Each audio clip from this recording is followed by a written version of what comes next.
Nigerian lawmaker speaks on the security situation in the country, profiles some solutions. APC has performed beyond PDP's 16-year achievements, says Kogi Governor Yahaya Bello. Hello, welcome to Talking Politics on TOS Television, your digital-first Pan-African news network. I'm Musa Isesele, and thanks for joining the program. The Kogi State Governor Yahaya Bello on Tuesday said that the ruling All Progressive Congress APC has performed beyond the 16-year achievement of the People's Democratic Party PDP. Bello said his party has delivered good governance to Nigerians and that since the return to democratic rule in 1999, the PDP has held sway at the helm of affairs until 2015 when it was sacked by the APC. Let's take a listen to Governor Bello. If you're talking of my party being in charge, since for the past 6 years, yes, APC has been in charge of Nigeria or the government. We have recorded huge successes in various other areas, even including this insecurity. Daily bombings are no longer happening. And when you talk of this banditry and kidnapping, or some of these skirmishes, predates even the formation of APC. So APC, inherited the challenge, and we're doing our best to ensure that the challenge, are reduced to the barest minimum. So we shouldn't just limit it to APC, and that's why I continue to say that, look, the challenges that have faced this country today, we should take it off partisan politics or political parties, and let's put our hands on deck to solve this problem. APC's successes today within 6 years outnumber or outweighs the performance or successes of PDP for 16 years that they ruled. And on the program today, we speak with the Senator of the Federal Republic of Nigeria, Senator Matthew Urhoghide, representing Edo South Senatorial District. But before we get into the conversation, let's take a look at some political headlines.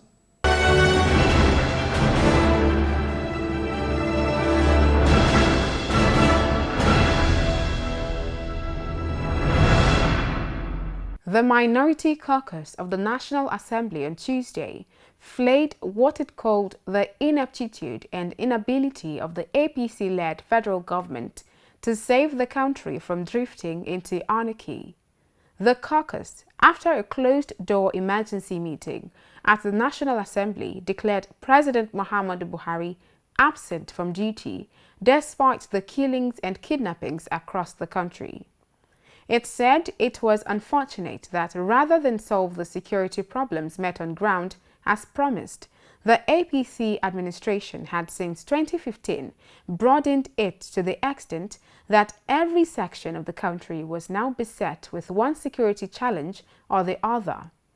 The caucus leader and Senate Minority Leader, Senator Enyinnaya Abaribe, who briefed newsmen after the meeting, said the caucus, at appropriate time, would utilize all constitutional methods and measures to do the needful to save the country from collapse.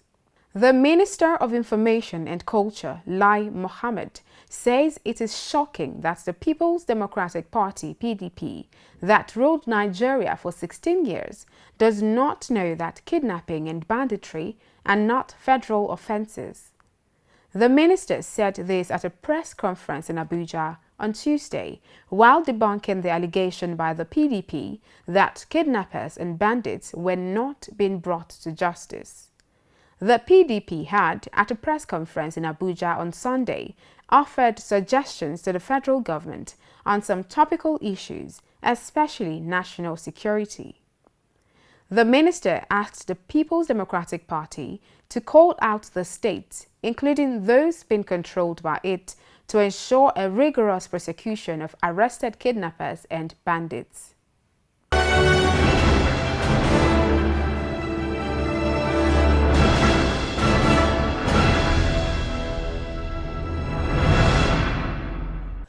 Welcome back and thanks for staying with us on Talking Politics. The senator representing Edo Senatorial District, Senator Matthew Urhoghide, is our guest on the program. We had an exclusive chat with the senator, who is the chairman, Senate Committee on Public Accounts. Let's take a look. Distinguished Senator, sir, it's a pleasure having you on the program today, sir. Thank you. All right, sir. You've been very vocal as regards insecurity in the nation, trying to prefer solutions to what we can do to ensure that we curb security in the nation. What are some of the solutions you think we can begin to look at to ensure that we fight insecurity in Nigeria? Okay. First, let me thank you for having me, and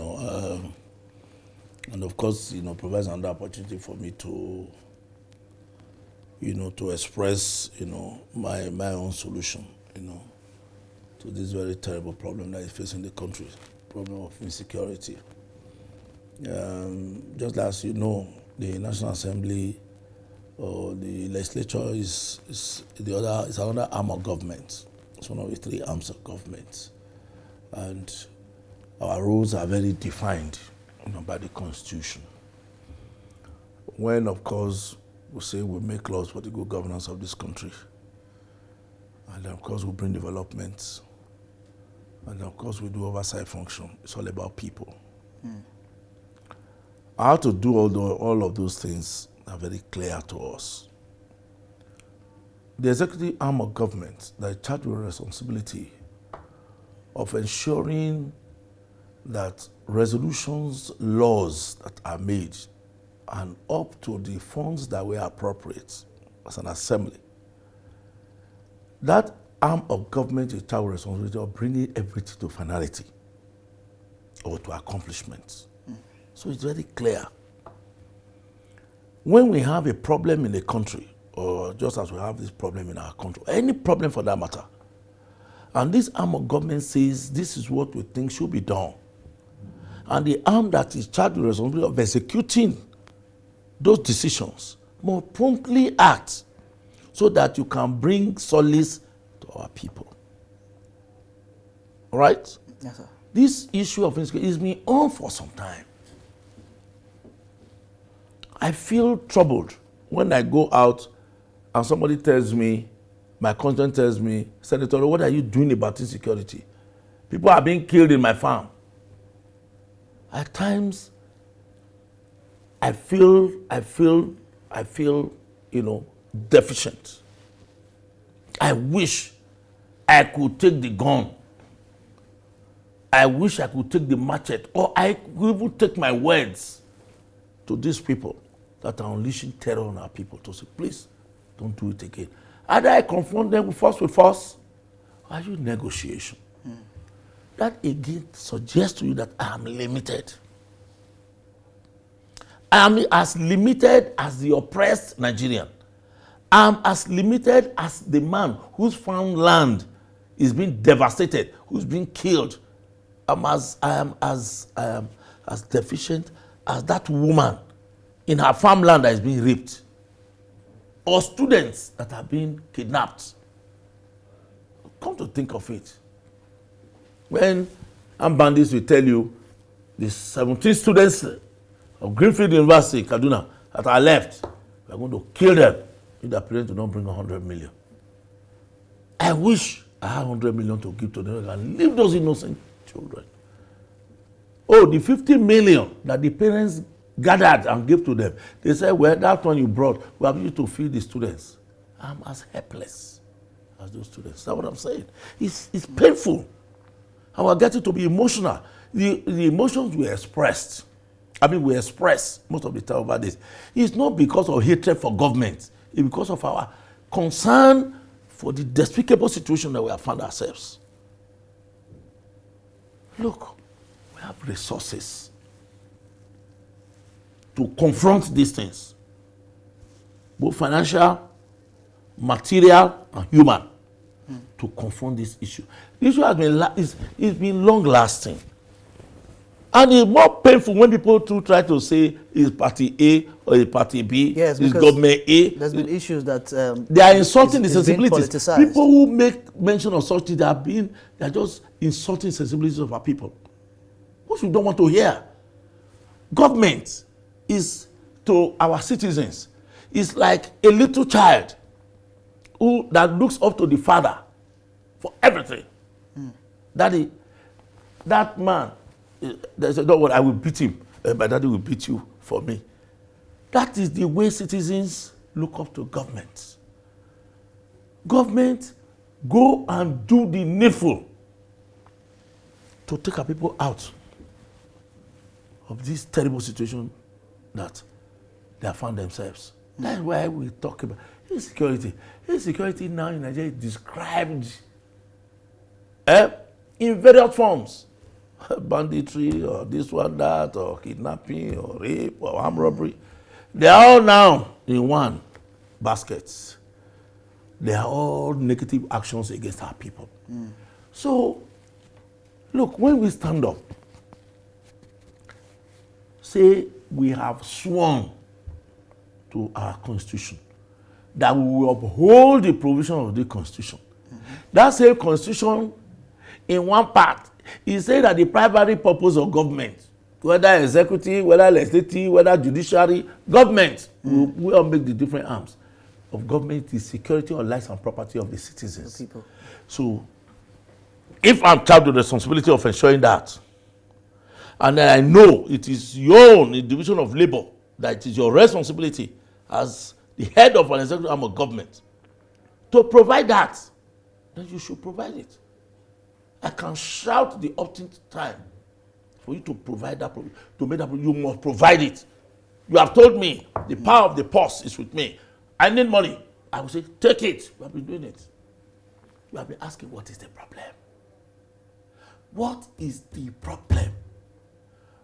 From the 8th Senate from 2015, when this whole thing started, assuming it was even the machination of the PDP government, assuming it was a devilish, devious orchestration of PDP government, can any other government, APC or whatever discussion not take care of it?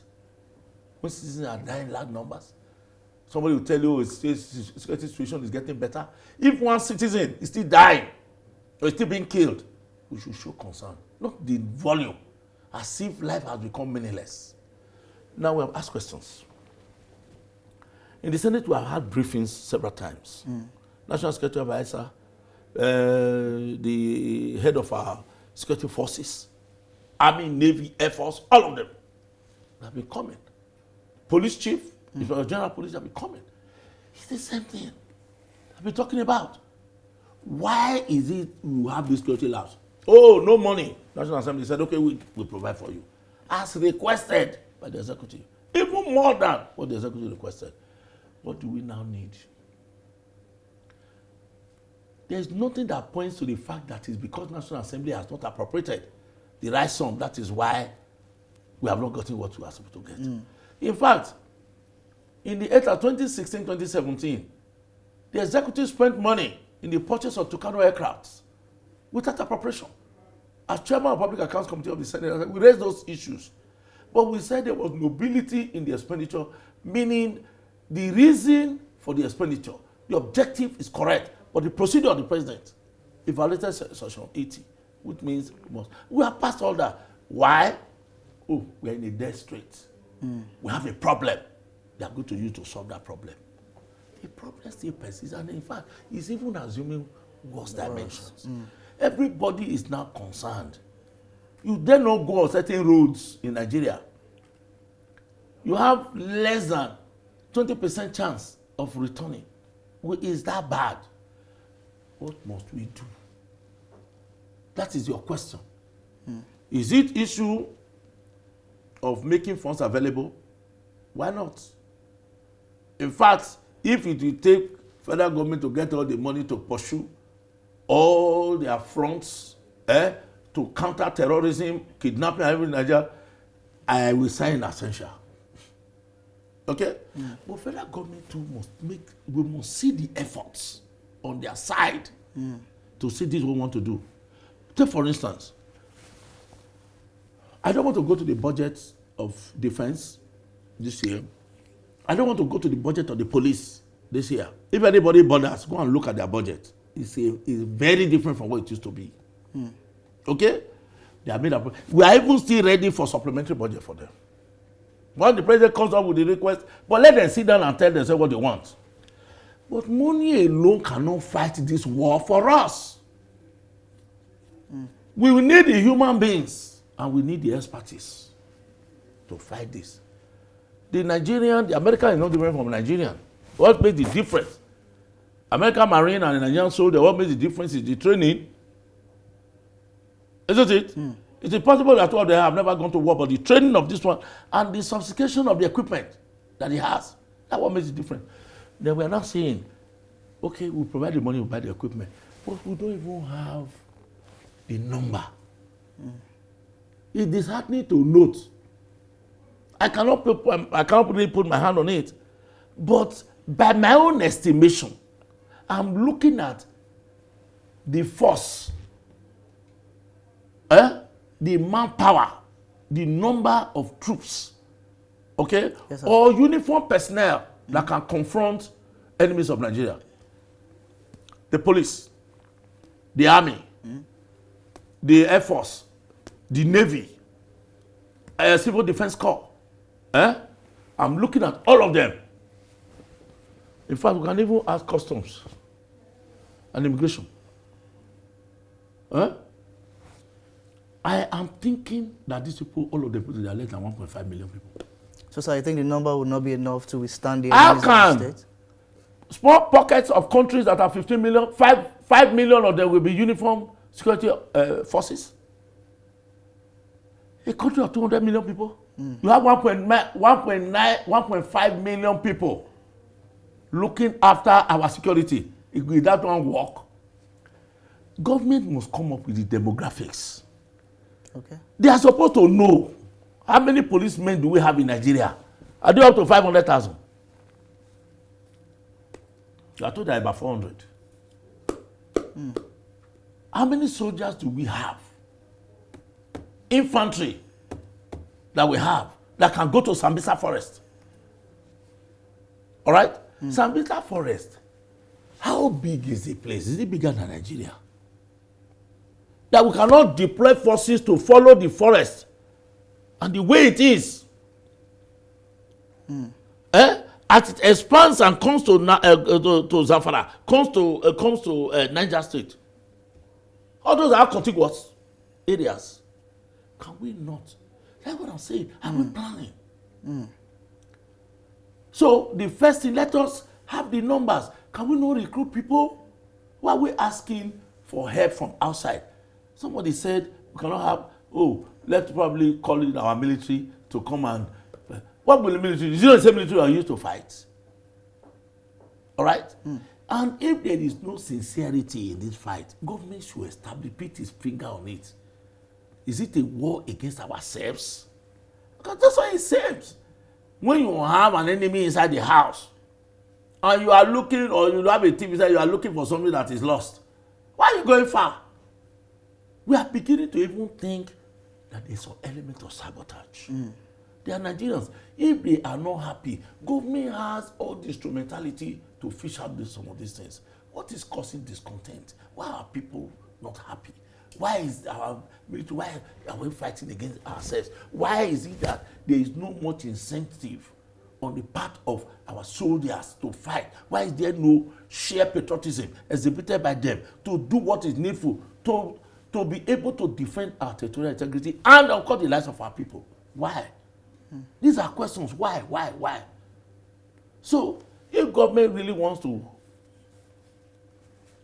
fight this battle, government must come to terms. All these meetings that we have been holding, they have been holding, governors holding meetings, the president holding security council meetings. What's always the outcome? I'm not privileged to be part of that. What are they telling themselves? The Boko Haram. Who is sponsoring Boko Haram? Who is sponsoring all of this? Will federal government say, with every sincerity, with all the available intelligence, information, you don't know, we have been fighting this war, Boko Haram. Who is sponsoring Boko Haram? Is this group? Who? Do you know what it costs to carry arms and ammunition from one location through a distance of 1 kilometer? Do you know what it costs? Do you think one miserable person can do it without some big forces behind? I was expecting that since Boko Haram started, government would have been able to say, this person, they are behind insurgency in Nigeria. Today, Boko Haram become faceless. So what I'm saying, there is no sincerity. There's no sincerity. If I'm president of Nigeria, I have everybody, DSS, NIA, DIA, military intelligence, all of them, police, they are at my beck and call. They are giving me information. Intelligence reports. Every minute, sir, this, oh, what happened there? Who did it? They will tell me. This one will tell me. If they are not working, I'll tell you guys, you are not up to this work. I don't need you. So if you are telling me you don't know, that's why there is so much of paranoia suspicion. And that suspicion is what has created our apprehension amongst our people. That, can you imagine? I try to imagine it. When a citizen that has become so desolate, that is so desperate, says somebody in government that they elected today is the one that is sending people to kill them. Do you know what that one means? It is the height of distrust. I do not believe a president can be part and parcel of a plan to annihilate his own people. It's not possible. It's not. But there's so much of apprehension. There's suspicion. Oh, he's of that tribe. Therefore, he must be the one that is sponsoring them to kill us. Kill you for what? Oh, they want to take our land. Oh, they want to Islamize us. Do you think the president too that has sworn that we are going to have a secular society in Nigeria where all religions will thrive? What has come on him to say he wants to change? So it cannot be true. The president cannot be doing that. But people are not seeing decisive actions on the part of government to say, yes, this thing must end. This thing must end. How come a state, you say 50% of it is occupied by insurgents? They are gone there, they are hoisted their flag in a country, and we are not doing anything about it. Every day, everybody is looking. They say they are 2 hours away from Abuja. So that's the preoccupation. When people should be flourishing, everybody should be doing what we should be doing. A huge country like our own, with all the human and material resources that God has endowed, we are all afraid of his sect. Excuse me. Nigerian armed forces used to be one of the best in the world. That they were inviting us to come and quell insurgency, uprisings on this. We have been to Liberia. We're the major force behind Liberia. Syria alone. Mali. We have gone to all those places. In fact, from old times, Burma War, Nigerian troops went long before our independence. All right? So we have been known to as warriors. The Benue Plateau people are warriors. Those are natural warriors. These are people today that have been decimated. What is happening? So all these things, they need to be unraveled. And we should find solution to them. I've just told you. Government has all that it takes to identify those that are causing this upheaval. If government is saying they don't know, it only means that government is not sincere with the citizens. And if they know what are the solutions, we must raise force against force. We need to build up our security forces. Nobody, today, a lot of our youth and all of that, when America was even going into Iraq, when they go to the Middle East, they recruited and they called their reservists, or from their reserve, they called them to come out. And they got enlisted, people got enlisted and put them. I have not seen where they are recruiting. Boko Haram is recruiting. I'm not seeing where the recruiting are there. You know, during the war, they will create centers. Oh, come to stadium. Today we are recruiting people into the Nigerian army. From there, they take them to training camp. Let us really, because we are at war, let us fight the war. So get more hands into our security forces. Put more money. And let government come out. Let us see its honesty. Let us see government's sincerity. The government, you see, the instrument of government should not be the one that you respond to inconsequential things or issues. Somebody says, oh, Boko Haram, you are getting response from government as if you don't have better things to occupy your time. Constructive criticism, when you see it, you leave it. But even those who are even very absurd, very foolish criticism, at times you ignore them because you have better things to do. So we must see this, from government. Of course, as president of Nigeria, the only person that can give encouragement to Nigerians is the president, because he's the father of the nation. He cannot be tired of talking. Oh, these things should bring us together. We must be determined. We must defeat insurgency in our country. We should be hearing it. But sir, from his aides, they've been bringing word from the president. Do you think that's enough? Is that enough?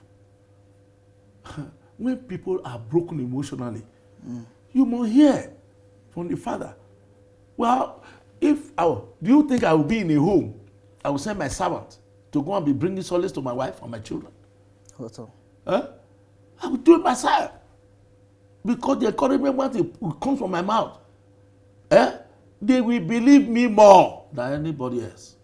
Isn't it? Or they believe what I have to say more. Don't worry. We are going to quell this. We are going to crush it. We are prepared for it. But tomorrow is going to be a different song. Everybody knows that what it is. Even if you are doing the best, you are taking the best of actions in secrecy, the people would have been completely broken down before you start achieving results. That again is not right. And I believe one of the other solutions we must have to this, please, let's not politicize this issue anymore. It's a more serious thing. There is nobody today that will not be concerned that the 17 students of Griffith University from Kaduna, if those children, God forbid, they are killed, we can never forget the pain in the hearts of the parents, their biological parents, and the parents that they have, and relations all over Nigeria and the world. They will never forgive. And they will never forget. And that's the truth. So, whether from outside or from inside, we must find solution. If it is our best friend that is infiltrating our borders to come and cause this mayhem, let us close those borders. You cannot say no, you cannot close borders. You cannot say no, you cannot mount our borders.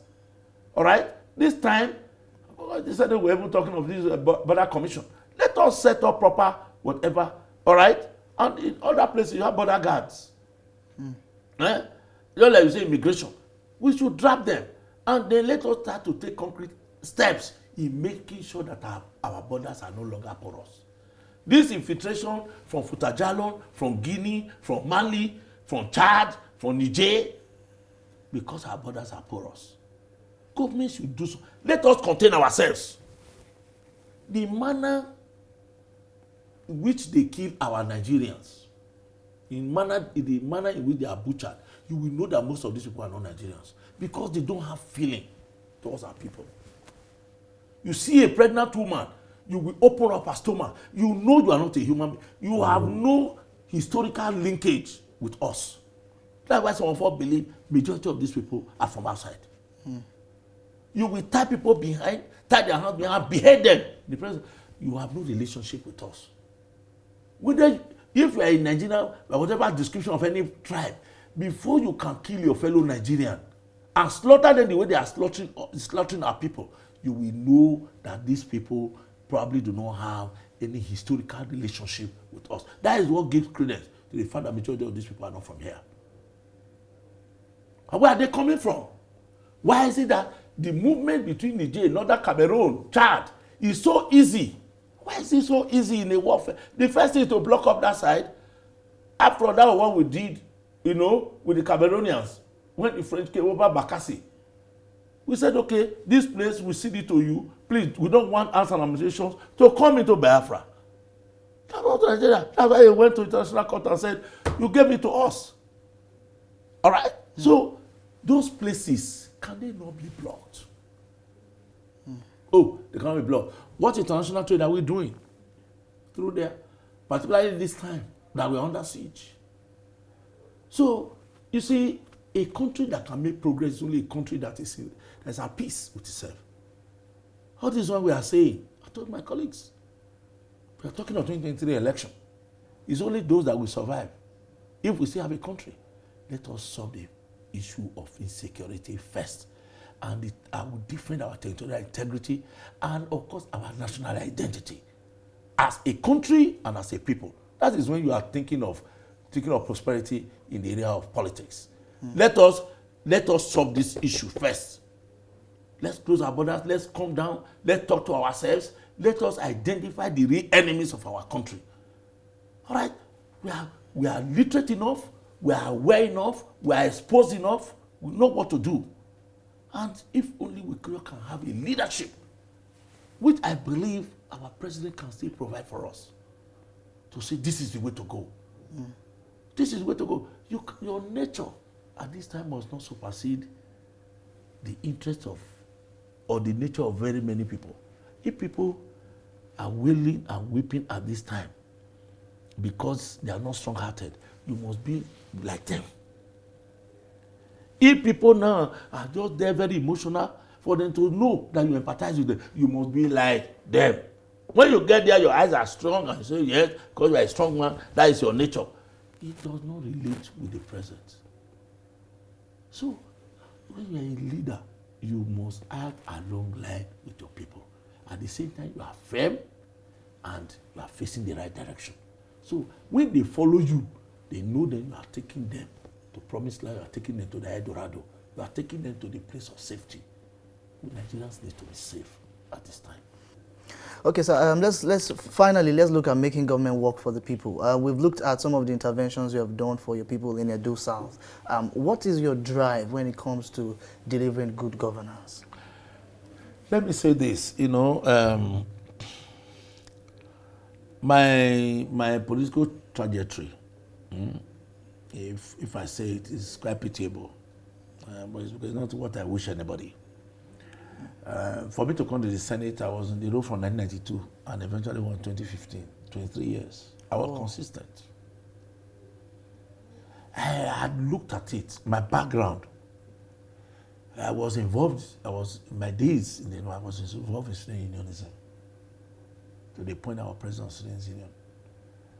And then, of course, I was in the non-Senate. This was 1980, 81.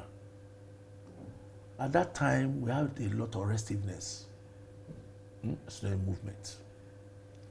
If you remember, Olori Magege, all of them, they were all sent out to universities and all of that. But we continued.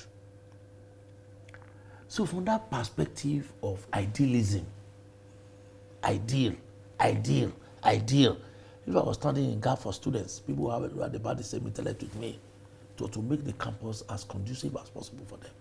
Because in our time, we have said, no, the issue of fight for food, we will not do it again. Because our parents will always tell us, did I tell you to go and eat? Oh, food was costing 10 naira. Now, 10 kobo. Now you're buying for 50 kobo. Are you the one paying? I'm the one giving you the money as a parent. Don't worry. So we decided not to fight for food. But rather, let us fight for conducive environment. There is no light, students cannot read. If there is no water, they cannot take their bath. Or this or that. But excessive luxury was not what we were fighting for. Basic things. So I went through it. And thank God I graduated very regularly. That background was what I had at the back of my head. Now plunged me into, the wider side in politics. Into partisan politics. I was thoroughly taken aback. Because they were seeing me as something completely different. Okay, so I will go to places that time I will speak, they say, this one, can't control him. It's a radical. All right? But thank God we are where we are today. Before, I saw successive governments and representatives, but my idea was different. I knew very long time ago what are my statutory role or functions. You make laws for good governance of country. Because the legislature, you make a career out of it. Then you do oversight function. what's that function of government or all MDAs? Huh? To maximize the functionality of those places and of course try to plug leakages. Because when you appropriate money, go and see how it is being used. Oversight will show that. Then 3, you attract development to your constituency. You know, the constituency project and everything, and they had to fight with Obasanjo at that time to say, my people in my minute village, they don't know this your rail. You are using $6 billion, $10 billion to buy. Rail line will not pass through my village. But rather, please give them water. If you give them solar power borehole, that is their own share of all these trillions that you people are talking about. If I can build a classroom, 6 blocks in Obe that produces oil, there is no government road, no federal government road, no state government in Obe. If I can build 6 classrooms there, that is their share. So some people will tell you, no, don't give them that public constituency project. They don't deserve it. So it borders on selfishness and sees sensitivity to the plight of other people. So I have tried development. So all I did, I had what I outlined, 6, 7 items are my social contract with both Edo States in this regard. I will make laws. The zeal with which I'm not ashamed of, the zeal with which some of us came to try to make laws that will ensure good governance in our land. That's zeal. We just pray to God that things change for the better because it became dampened. That you put your head, your time, energy in sponsoring a bill. Your time, your energy, and your resources, and the bill is not accepted to, even when you believe it is right. It's very, in fact, it dampens the good spirit in you. Or I will sponsor a motion. This is what I want done. This wants to be done. After that motion, the resolution from our motion is communicated to the executive. It is not done. All the motions, the last one, Nigerians are suffering outside when they want to renew passports. Passport. In America, you have to travel miles. When you are paying, you pay with your credit card or debit card. Your wife and the other one, they will pay with postal order, money order. There. And it will take Indians and other nationals to book appointment for you to renew your passport. When I got to New York, when I saw them, I shook my head. These are resolutions. Go and make it easier. Immigration, foreign affairs, please, people do renewal by post. No, capture. Did you capture them before? Did you capture them? Thumbprint and whatever. Why did every time you want to renew passport, so you come for the capturing? They don't make life difficult so that middlemen can come in and collect $5, $10, what have you. So those are where we have said so. So resolutions that come like that, we expect that the executive will not have the power to effect resolutions. It's a prerogative for the executive.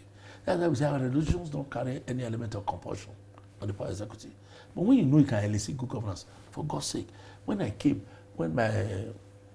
Oba passed, a man that was a national figure by all descriptions, Oba Erediawa, everybody knew him, Prince Solomon Akenzo in this country. He started his career from Eastern Nigeria, civil service. All right? He went around everywhere in this country. He was a super permanent secretary. In fact, he was the secretary of Aburi Conference in Ghana during the Civil War. You could see Ojukwu that and say, on Aburi we stand. The secretary of that conference was Prince Solomon Akenzo. A man who served this country in that capacity. When he passed, I came to this in 2016 and I wrote, 2016 or 2017, a motion that it should please be honored. There is a government entity on the road where the palace is in Benin, Airport Road. Oba's Palace is the first building. Down the road is the Benin Airport. This man, the capacity is, I have served this country. Let us name that road after him. Till today. Maybe one day consequential will come tomorrow. You say will that be right? Will that not dampen my spirit? So what I'm saying, this is what you see. I said, I'm supposed to attract development to my people. But when it is not for good, the much that we can drag now from our committees, from zonal intervention, we are bringing. We are building schools. We are doing all that, providing water, markets. Those things that are basic things, health centers. What the people should naturally have, either from local government, from state government, or whatever, we are attracting them to complement what the state governments are doing. For the ones that are responsive anyway, like the one we have in my state now, very responsive to people's development. And we are complementing. This is the first time we are seeing that they do. Otherwise, we are not doing it.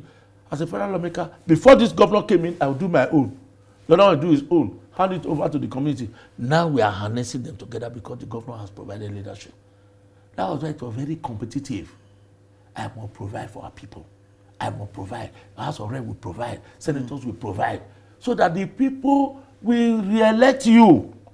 There will be justifiable evidence that you have served them. That is what we have seen. The accolade, should not even come to me. If people did not provide the opportunity, we need to show to them that I'm not coming in here because I want to build a house. I'm not coming here because I want to buy a car. God has blessed me with those things. Pharmacy practice I did for 37 years, God blessed me beyond all measures. So it's the one I have to serve people. I told them, when we were growing up, my immediate elder brother, who is now late, was so bright. But my father did not have money to pay school fees for him. AT&P gave scholarship to my brother. All right? If not AT&P that came to the support of my parents, I couldn't have. My eldest brother was a boy to Reverend Phillips, who was the principal of his school. That's how he could go. My mother had to look for money to pay. My father was there. He couldn't. But later, when we started, he paid my fees. We managed. But we had what we call Benin Divisional Council. That time was giving us scholarship to indigent students. Today, we still have indigent students. People who, on account of the misfortune of their birth, they can't go to school. When I came, I said, I will take care of them. Because of my own background. I give glory to God today. I have 264 of them. 89 of them are undergraduates. You see, that is, people go, oh, you are just doing well. I'm not doing, to God be the glory. If I didn't have the opportunity of serving, people did not surrender their sovereignty to me, I would have done it. For the time that God will allow me here, I will do my best. First, my people.